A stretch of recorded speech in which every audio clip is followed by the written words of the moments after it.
If you win, you manifested it, fantastic. If you lose, you would have spent so much time imagining it that you're really going to want it. And because you're really going to want it in your mind, you're going to be more motivated to work hard than ever before. Most of you do not use your mind for what it's for. You've forgotten how to imagine things. But you cannot close your eyes and vividly imagine. You can't give yourself goosebumps. You can't evoke an emotion in yourself anymore. This is an age-old skill that humans had very recently up till social media. You should be able to close your mind and imagine the life you want to live so viscerally, so to the point where you can taste it, so that this reality, the one outside of your mind, feels like nothing but a prelude, a ramp, which allows you to get where you want to go. The mind is that powerful. If you ask any champion of anything, they always envision themselves as champion all of the time. And the reason they do that is, one, so they feel confident, but two, so that if they don't become champion, they're more angry and more motivated for the next attempt to ensure that they do become champion. So that's the mentality and the mindset you have to have. Your mind is your number one ally in all things. A lot of you have been sabotaged internally by your own mind. Your own psyche is working against you. When you have negative thoughts that prevent you from being the best version of yourself, you should understand that your mind is attempting to betray you, and you should feel disgust because you have enough enemies. There are enough people in that opposing trench trying to destroy you. If you're watching this and listening to this right now, I promise you, if I were to give a button to most humans on this planet, if I were to go up to an average man, 25-year-old man of average income anywhere in the world, and say, if you press this button, this guy's gonna die. And I'll show a picture of you holding your dog, cuddling, being a nice little boy, whatever you're doing. I'll make you look sweet and innocent. I'll say, if you press this button, this guy dies, but you get $100 million. You do understand that 99.9% of people will press that button, right? And they'll take that 100 million without remorse. They won't really think about you very much. And if they do, they'll distract themselves with a Lamborghini and with bitches. That's it. They won't care about you. There's enough people in the opposing trench who are prepared to destroy you for self-interest that the idea of you not having every single part of you on your own side is truthfully sad. You need to be in a better position than that. You cannot allow your own mind to betray you ever. It has to be 100% on side all of the time. Once your mind is on side, once every part of your psyche is on your team, that's when you can go and look for other teammates. You can expand your network of other people whose psyche is all 100% on their side, and you have a unified outlook on the world. Then you can go and get things done. But the idea of self-betrayal is something most of you are struggling with and you didn't even realize. So as a thought experiment, we're going to sit here and I want you to actually think about it. How many times have you doubted yourself? How many times have you didn't feel like doing something you knew you were supposed to do? How many times has your mind tricked you into procrastination or being lazy? How many times has your mind convinced you that it was okay to fail and lose even though you didn't try your best? How many times have you sought comfort in excuses? How many times have you betrayed yourself? Don't worry about your enemies attempting to crush you. That's another conversation. If you actually analyze most of your failures, you're going to see the majority of them come from self-sabotage. And once you're in a position like me where you never betray yourself, where your mind never lets you down, ever. My mind knew exactly what I had to do. I did not miss a single day's training. I did not lose my mind. I did not go mental. I did not have a breakdown.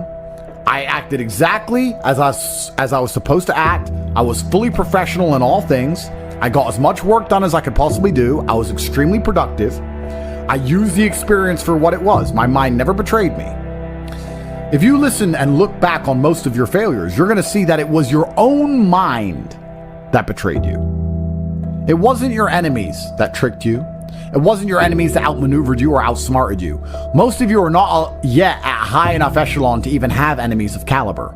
You were simply self-betraying. And until you identify that pattern and get yourself in the habit of ensuring that is impossible, then you're always going to lose against people who fully believe in themselves. You know, one of the things that stupid people have that makes stupid people quite successful sometimes is irrational self-belief. And the smarter you are, sometimes the harder it is to irrationally believe in yourself. But if you're dumb enough, you can be arrogant enough to have this irrational self-belief, and you will see some people be very successful, and you say, how is this idiot successful? Because they're so stupid that they don't consider the idea of failure. Their mind isn't advanced enough. They are not cognitive enough to consider betraying their own being. They only see outside. They don't self-reflect. If you're intelligent enough to self-reflect, you need to do it so that you can come up with feedback so that you can constantly improve, but be very aware of the trouble that can come from a mind that's not 100% on your side. My mind is 100% on my side in all ways. If I have to do something difficult, even if my body can't do it, my mind believes I can do it all the time. And you'd be amazed how much of life, even in the physical realm, is mental. If you believe you can run a marathon, you can run a marathon. If you don't believe you can run a marathon, you can't run a marathon. Because a marathon is hard. And by believing in it, by truly believing you can do it, then you will your body to a different level than if you don't believe you can do it. It's the same with absolutely all things, including making money, including the gym, including dealing with mental struggle. Anxiety is self-betrayal. Panic is self-betrayal. Procrastination is self-betrayal. Laziness is self-betrayal. Lacking motivation is self-betrayal. All of these things are self-betrayal. Most of you, your largest enemy on the planet today is yourself. You are the one who is destroying your own prospects because you don't have your own mind under control. And one of the things that's crazy about the world is your mind is one of the few things you can control. You can't control very much else. You can only control your mind. It's the only thing you have control over. So if you don't control it absolutely, you're going through life with no control over anything.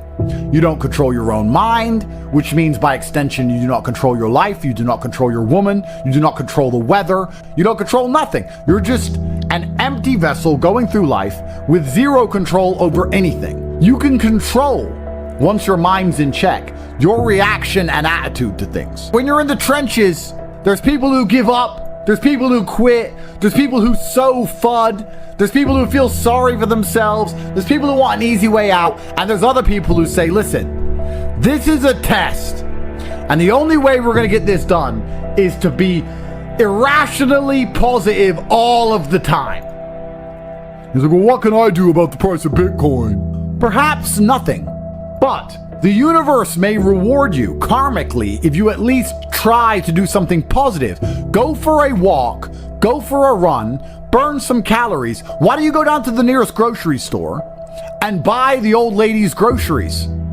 How about that? You're unhappy that Bitcoin's gone down. Fine. What I recommend you do, although you may not understand this because you don't see them as linked, but karmically, all things are linked inside of this universe. Go down to the local grocery store and buy some groceries for an old lady. That's what you should do to fix the Bitcoin price. Now, will that genuinely affect the Bitcoin price? I don't know. It's amazing how this world works. Perhaps in some strange version of events, that slight delay in her thanking you and her getting in the car ends up leading to an increase in the Bitcoin price. But even if it doesn't, perhaps you'll learn something about not being so attached to money.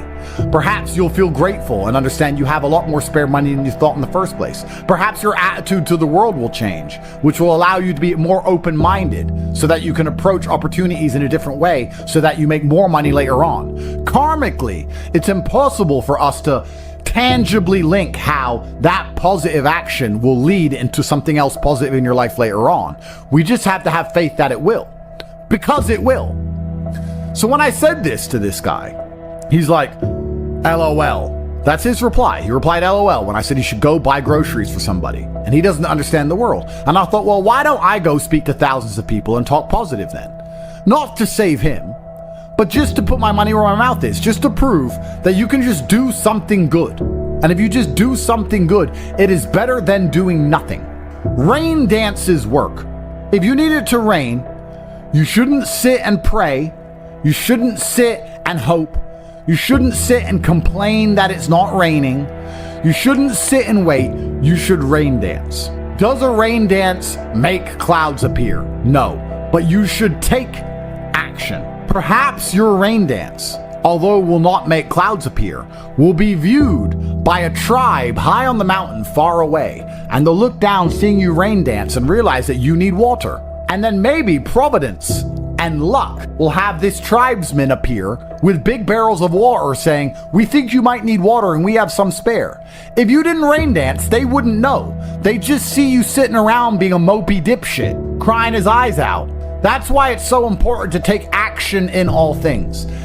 Action solves all. Raw action is the answer. Raw action solves all. It is a mindset. So this dipshit complaining about this crypto price, he's not prepared to rain dance. He's not prepared to help a granny with her groceries. He's not prepared to do anything. God does not reward men that way. God rewards men who attack the world. You have to go and get things. You have to show that you deserve them. Even in mating, men go get the woman. Men go get money. Men go take land. Men go. We go and happen to the world. The world doesn't happen to us. What did we say earlier about if you try your absolute best, you can always find the W even in the L? I tried my absolute best, so I win.